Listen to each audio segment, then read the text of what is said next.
Enums, short from enumerations, are a handy way to define a set of named constants. They allow us to express a range of possible values for a variable. Enums have a wide range of use cases. For example, they can be used to represent status codes, days of the week, or even different options in a drop-down menu. Here is a simple example of an enum representing different colors. In this example, we defined an enum called color with 3 options: red, green, and blue.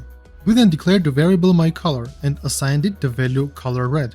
Our console log will return 0, which in this case is a value for red.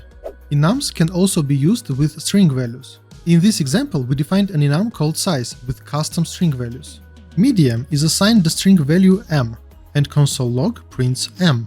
Enums offer a lot of benefits, such as type safety, readability, and improved code maintenance. So go ahead, start using enums in your TypeScript projects, and like, subscribe, and tell your friends that